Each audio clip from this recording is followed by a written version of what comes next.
Hello and welcome to the Trauma Treatment Collective vlog. Today we're going to be talking about building support, but before we get started, I want to let you know that this particular vlog is being sponsored by a new online course coming called Becoming a Trauma Therapist. And I've been talking about this course all month, and really this month has really been dedicated to supporting our thoughts and our mindset, and you really thinking about, okay, what does it take to become a really great trauma therapist? And I think sometimes we're really surprised, or I hope you guys have been kind of surprised about what I've been talking about. A lot of times because I am in the trauma treatment field, and I peruse a lot of different resources online, a lot of it is geared towards skills.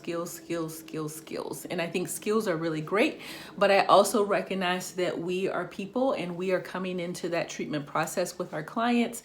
And it's really important that we are taking good care of ourselves. And so I am really highlighting this month all about you and all about you being able to be the best possible treatment professional that you can be, so that you can show up in the trauma treatment room as strong and as stable as you possibly can be. So this week, this particular vlog, we're talking about building support. And the importance of building support as a trauma professional. And I think this is really important because if you've ever read anything or noticed anything around, a lot of burnout, a lot of vicarious trauma, compassion fatigue, whatever you want to call it, post-secondary trauma, a lot of us are struggling with those things. And that's sometimes one of the biggest fears that new trauma treatment professionals have when they're coming into the field is how do I avoid that? I remember the first time that I experienced it, it was in my internship, and a client was sharing some very horrific things that happened to them, and I was having all kinds of reactions and all kinds of experiences based on the information that they had shared with me. And so I went to my supervisor and said, hey, here's what I'm noticing, here's what's happening, like what is going on with me? And he was able to share with me some information about post-secondary trauma and how to be able to help me to move through that, as well as how to help me to kind of protect myself against that moving forward.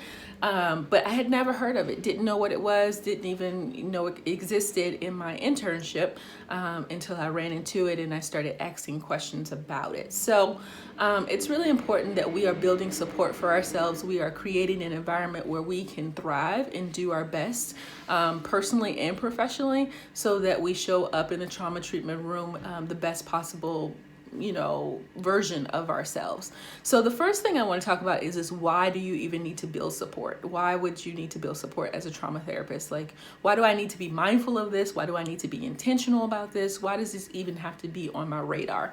And the biggest thing is safety. When we are socially connecting, it actually goes back to the polyvagal theory, and that's the ventral vagal system.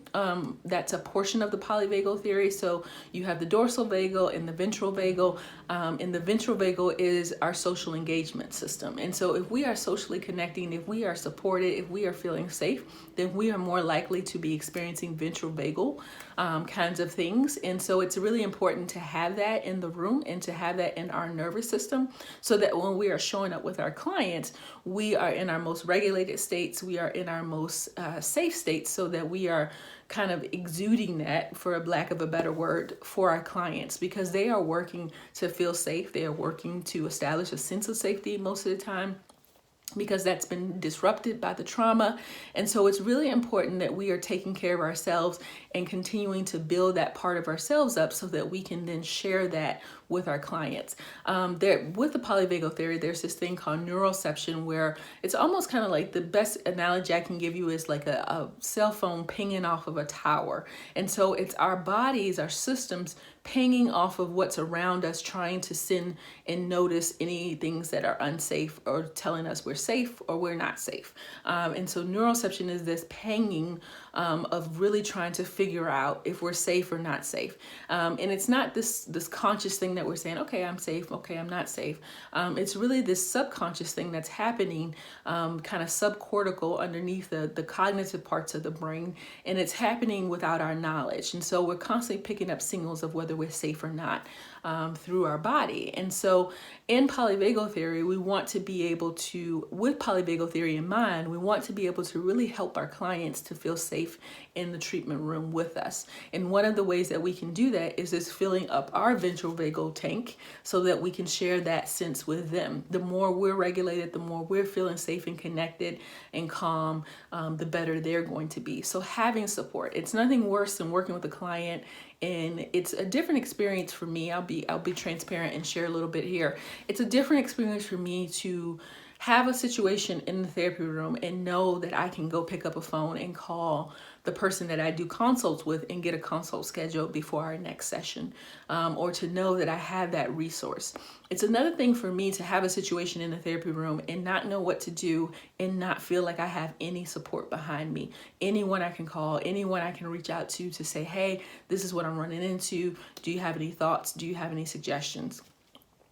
So it helps me to stay regulated when I'm running into a situation. And I'll say to a client, I don't know what to do right now, but give me a week to think about it and to talk with my person about it, and to do a consult, and we'll come back and we'll keep working at it.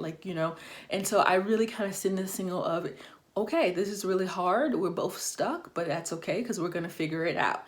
We don't have to worry about being stuck forever, or I'm not panicking on the inside and then my client's picking up on that panic and they're feeling fear and afraid also. So that's just one reason why support, or just one practical reason why support is so powerful and why it can shift the way you do trauma treatment, is when you know you have that support. So that's professional support.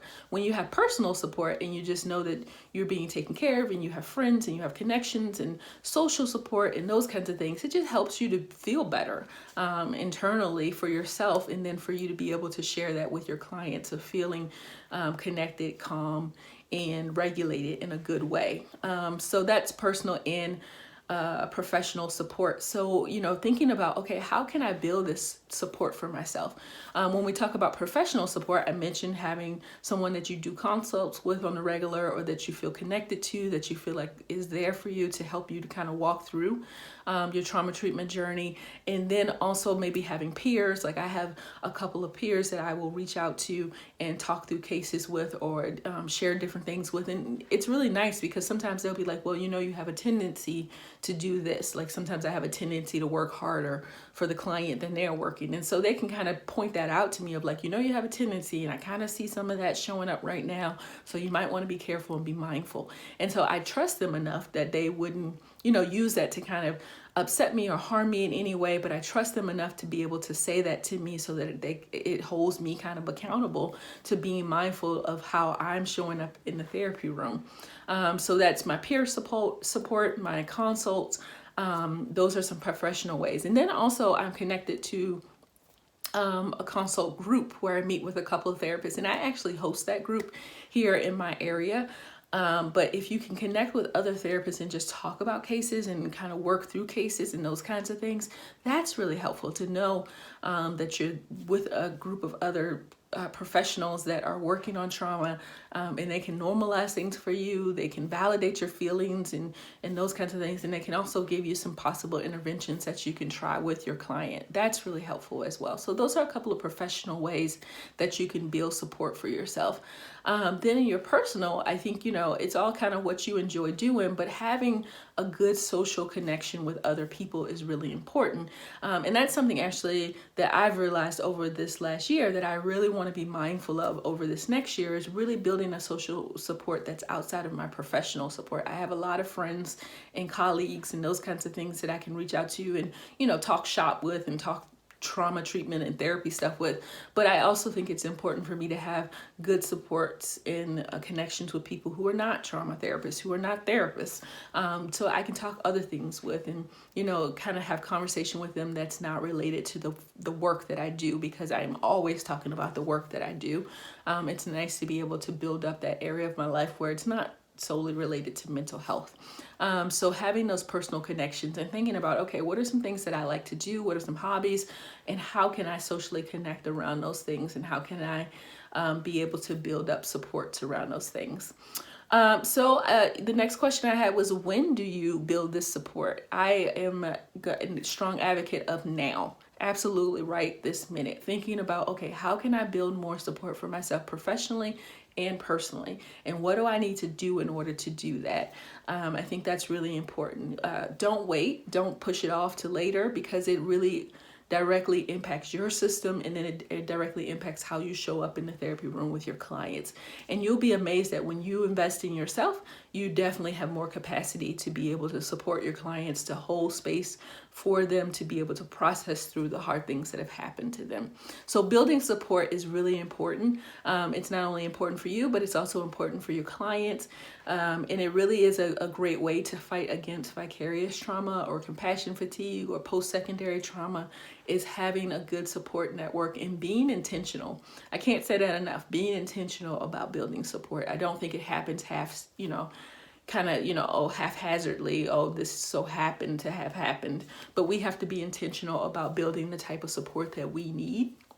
Also realizing that support may change over time, but being aware of how it's changing and how you need to be intentional as it's changing. So I am challenging you to think about it. I'm challenging you to engage in building support for yourself, because I want you to be as healthy and as stable as you possibly can be doing this work, so that you can be in it for the long haul. So have a great rest of your day. Thank you for joining me for this vlog. I'm excited about this month. I'm excited about sharing with you guys about Becoming a Trauma Therapist, which is the online course dedicated to helping you navigate becoming a trauma therapist. I'm excited about talking about all month about how, what I think it takes to become a really great trauma therapist, and really challenging the idea that it's credentials and training, because it's not just that. That's one part of it, but there's lots of other things to think about. So have a great rest of your day, and I will talk to you next week. Bye-bye.